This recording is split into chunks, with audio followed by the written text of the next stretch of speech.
People ask me all the time, hey Cooley, what's your favorite car you've driven lately?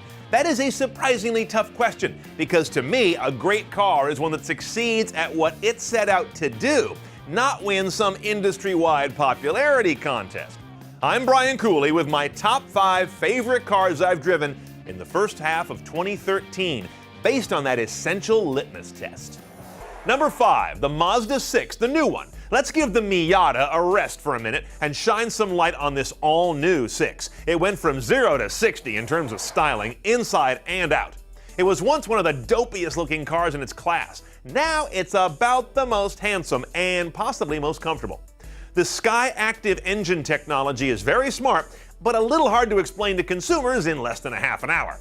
And it's not a standout as a sporting car. But I'll tell you what, I think I would drive past a slew of Toyota and Honda dealers if I was in the market for a mid-sized sedan. This guy's worth a look. Number 4, the BMW 750 Li. We're raising the price here a bit. I love the 750 because it's a big car that gets smaller when you press it. At one moment, it's this big pompous, opulent thing that says, I make more money in the time it takes you to key this car than you'll make all day. And then it turns into this quick, nimble road machine at a moment's notice, and then back again. The styling has been sexier and the price lower, but the long wheelbase 750 is really a car for all seasons. Number 3, the new Beetle Cabrio. I'm a big enough man to admit I love this new Beetle? I've lost track. The ragtop, no less. I was expecting a disaster like the VW EOS, but instead I found a really nice driving car with real drivable power, great audio, a convertible top that makes you laugh at the weather, and the styling the new Beetle should have had from the beginning. It's a fun car without being silly. VW's cabin tech remains nothing to write home about, but the coming iBeetle version from VW and Apple should change that.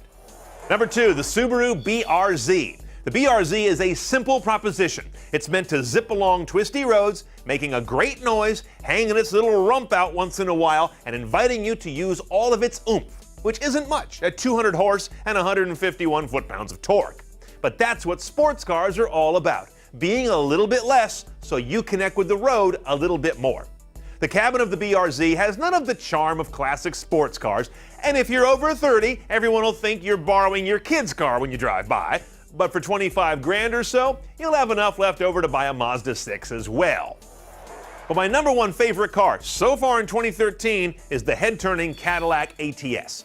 Cadillac has for a while had this inferiority complex about the Europeans, really the Germans. It's a neurosis recent caddies have been healing, but they've never been quite able to wash off the stink of the Tommy Bahama set.